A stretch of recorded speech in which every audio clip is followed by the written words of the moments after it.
سب سے پہلے جن لوگوں نے بات کی ہے تو ان کا ذرا تھوڑا سا آپ کو بیک گراؤنڈ دیکھنا پڑے گا، ان کی ابھی تک کی جو تاریخ ہے، جو انہوں نے جس طریقے سے کام کیے ہیں، جیسے وہ آئے ہیں، اور اس کے بعد انہوں نے جس سیکٹر کے لیے جو اعلانات کیے ہیں اس پہ عمل درآمد کو اگر آپ دیکھیں تو اگر اسی طریقے سے اسی جوڈیشل کمیشن کے بننے کا معاملہ ہو تو میرے خیال میں پھر یہ بھی مٹی پاؤ والا کام ہے، کیونکہ دیکھیں کہ ایک ہفتے سے زیادہ ہو گیا ہے کہ کابینہ نے اس کی منظوری دی ہے، لیکن ابھی تک اس حوالے سے کوئی پیش رفت نہیں ہوئی، کوئی ایسی چیز جس سے ہم جو رپورٹیبل ہو، جو ہم یہ کہہ سکیں کہ انہوں نے ایک قدم اس کے بعد آگے بڑھا دیا ہے، اور اس کی اپنی وجوہات ہیں۔ وجوہات اس کی یہ ہیں کہ پی ٹی آئی کہیں یا اس وقت کی جو حکومت کہیں، جو بھی کہیں، اس میں بہت سارے لوگ ایسے ہیں کہ ان کو اگر یہ کمیشن بنتا ہے تو ان پہ بھی زک پڑتی ہے، اور اگر حکومت صوبائی حکومت یہ والی ٹی او آر بنا کے اس کو ہائی کورٹ میں بیچتی ہے اور اس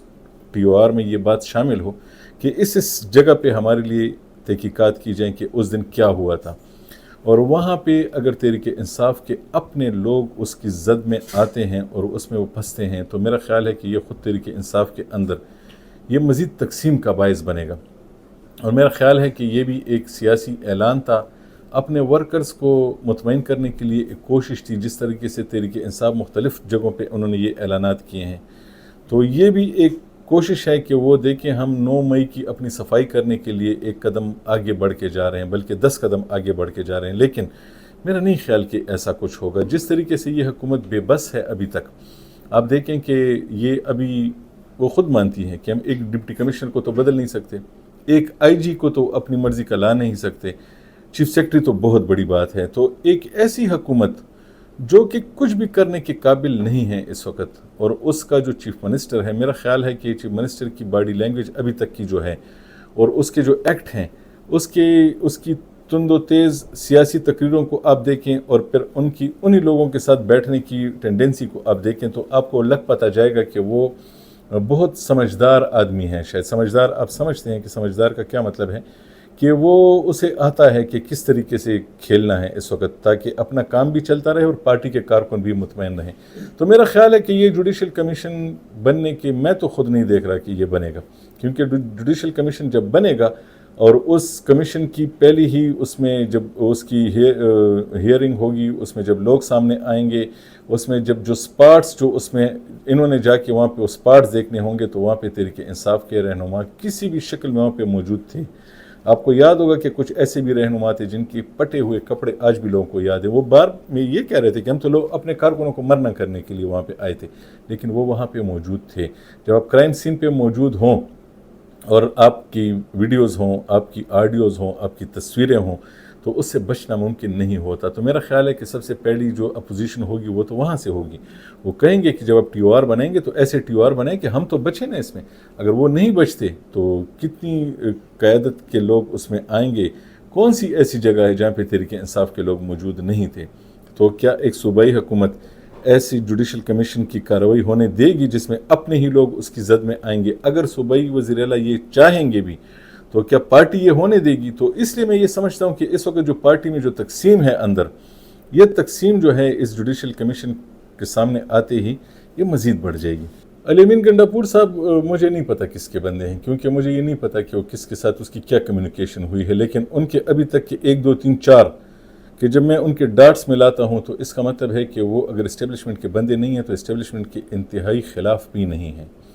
وہ ایسے بھی نہیں ہیں کہ وہ اسٹیبلشمنٹ کے سامنے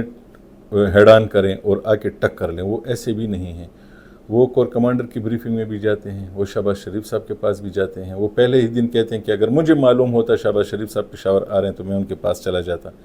اس کا مطلب ہے کہ وہ ہر وہ کام کرنے کو تیار ہیں کہ جس سے ان کی حکومت چلتی رہے، ان کی حکومت بچی رہے، اور اس وقت ان کا سب سے بڑا مقصد بھی یہی نظر آ رہا ہے۔ اور جو وہ کہتے ہیں کہ وہ اپنے بانی چیئرمین کی رہائی کے لیے کسی بھی حد تک جائیں گے، میرا نہیں خیال کہ وہ ایسا کریں گے۔ تو اس سے لگتا ہے کہ وہ 50-50 ہیں۔ میں یہ سمجھتا ہوں کہ وہ جو گیم کھیل رہے ہیں وہ فکس ہے، وہ اتنی آسانی سے میں اسے ماننے کو تیار نہیں ہوں کہ وہ اس وقت فکس گیم کھیل رہے ہیں۔ ہاں، کچھ نہ کچھ ایسا ہے جو نظر تو نہیں آ رہا، لیکن آپ کو یہ بھی معلوم ہے کہ کچھ چیزیں ایسی ہوتی ہیں کہ سامنے کچھ نظر آتی ہیں۔ جیسے میں ابھی گرمی کی بات کروں، گرمی اس وقت اگر 42 ہے لیکن جو اس کا اثر ہے وہ 50 کا ہے، تو ان کی باڈی لینگویج اور ان کے اقدامات سے جو چیز لگ رہی ہے وہ یہ ہے کہ وہ اگر ان کے دشمن نہیں ہیں، دوست نہیں ہیں تو دشمن بھی نہیں ہیں، تو وہ بیچ میں رہ کے دونوں وکٹوں پہ شاید وہ کھیل رہے ہیں اس وقت۔ پارٹی کے اندر تو اختلافات تو اس حوالے سے بھی کافی زیادہ ہیں کہ حکومت بن گئی، آپ یہاں پہ موجود ہیں، عوام کی ریلیف کے لیے ابھی تک آپ کچھ نہیں کر پائے، اپنا ایجنڈا جو آپ نے دیا تھا اس پہ عمل کرنے کے لیے آپ کے پاس کچھ نہیں، اپنا ایک چیف سیکرٹری تو آپ لا نہیں سکتے، اس آئی جی کو آپ بدل نہیں سکے جس نے آپ کے کارکنوں کے خلاف آپ کے کہنے کے مطابق ایف آئی آر درج کرائی تھی اور اس نے زیادتی کی تھی، آپ کی جتنی لیڈرشپ تھی ان کے گھر چاپے پڑے تھے، آپ اس کو تو تبدیل نہیں کر سکے، جن ڈی سیز کے خلاف کارروائی ہوئی ہے وہ بھی واپس ہو گئی ہے، تو آپ کے پاس اپنا ایجنڈا آپ پورا نہیں کر سکے، اپنے بانی کو آپ رہا نہیں کرا سکے، اپنے ورکر کو آپ مطمئن کرنے کے لیے زیادہ سے زیادہ یہ کر سکتے ہیں، ابھی آپ گریڈ اسٹیشن پہ جائیں گے، بٹن آن اور بٹن آف آپ یہی کر سکتے ہیں، اس سے زیادہ انہوں نے ابھی تک کچھ نہیں کیا۔ تو میرا ذاتی خیال یہ ہے کہ یہ جو چیزیں ہیں تو یہ اسی طرح چلتی رہیں گی، یہ کہتے رہیں گے اور کریں گے کچھ نہیں۔ اس کی وجہ یہ ہے کہ انہیں اس بات کا بھی پتہ ہے کہ اس کا نقصان کہاں ہوگا، اور پارٹی اگر چاہے گی بھی کہ یہاں پہ ان کی حکومت ختم ہو اور وہ سیاسی شہید بنے، تو میرا نہیں خیال کہ اس وقت جو لوگ حکومت میں ہیں وہ پارٹی کی یہ خواہش پوری ہونے دیں گے، وہ ضرور ایسا کچھ کریں گے کہ وہ یہ جو کام چل رہا ہے تو اس کو اسی طرح چل ہوتا رہے، کیونکہ یہ تو واضح ہے کہ اس وقت ان کو حکومت کرنے میں نقصان ہے، کیونکہ لوگوں میں ان کے بارے میں ایک تاثر خراب ہو رہا ہے۔ اگر ابھی لوگ کچھ نہیں کہہ رہے تو کچھ عرصے بعد یہ بات ہوگی کہ آپ نے تیسری بار بھی حکومت کر لی، آپ نے کیا کر لیا، یہ لوگوں کی ضد کب تک ان کے ساتھ رہے گی، یہ یہاں کے لوگوں کی ضد ہے جو ان کو حکومت میں لے کے آئی ہے۔ پرفارمنس پہ تو یہ نہیں ہے، پرفارمنس تو دو جگہوں پہ ان کی واضح ہو گئی تھی، جب جیسے علی امین صاحب آئے ان سے کہا گیا کہ تیمور سلیم جگڑا صاحب کو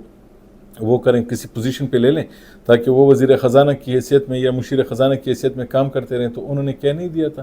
کہ کیا میں ایسے لوگوں کو لے کے آؤں کہ جن کی وجہ سے صبح 1000 ارب روپے کا جو ہے وہ قرض دار ہو گیا ہے۔ یہ ایک چارج شیٹ تھی جو اس وزیر اعلیٰ نے آ کے اپنی گزشتہ حکومت کو دی۔ اس سے پہلے ایک چارج شیٹ محمود خان جو وزیر اعلیٰ تھے پرویز خٹک کے بعد، انہوں نے اپنی سے گزشتہ حکومت کو اپنی حکومت کو دی تھی۔ جب ہم نے ان سے پوچھا کہ بی آر ٹی آپ کا سب سے بڑا پروجیکٹ ہے تو کیسا لگا، انہوں نے کہا کہ یار بی آر ٹی جو ہے نا وہ جلدی کا کام شیطان کا ہوتا ہے اور ہم نے یہ کام کیا ہے، تو وہ بھی ایک چارج شیٹ تھی۔ ابھی تک کوئی بھی ایسی ان کی قیادت میں کوئی بھی ایسا نہیں ہے جو اپنی پرفارمنس پہ سٹینڈ لے سکے۔ یہ سب اس بات پہ خوش ہیں کہ خیبر پختونخوا کے لوگ جو ہیں وہ ان کے جو وہ ہیں بانی ہیں وہ اس کی آزادی کے لیے ان کے ساتھ کھڑے ہیں، اوورسیز پاکستانیز ان کے ساتھ کھڑے ہیں، لیکن میرا ذاتی خیال یہ ہے کہ پرفارمنس نام کی کوئی چیز تو ہے نہیں۔ تو تیمور سلیم جگڑا ہو گئے، باقی ہو گئے، وہ تو ناراض رہیں گے۔ ان کی وجہ یہ ہے کہ 9 مئی میں بھی ان کا مسئلہ حل نہیں ہو رہا جوڈیشل کمیشن میں، اور 8 مئی کا بھی اگر نہیں بنتا تو ان کا تو مسئلہ حل نہیں ہوتا۔ تو وہ لوگ تھے جو کہ چیف منسٹر اپنے خیال میں بننے والے تھے، جب ان کا یہ مسئلہ ہی حل نہیں ہو رہا تو وہ کیوں اس جوڈیشل کمیشن پہ مطمئن ہوں گے؟ وہ تو چاہیں گے کہ 8 فروری کا سب سے پہلے بنے، اس کے بعد وہ پہلی 9 مئی والا بنے، تاکہ ان کو بھی اسمبلی میں پہنچنے کا موقع ملے، لیکن میرا نہیں خیال کہ یہ حکومت ایسا کرے گی۔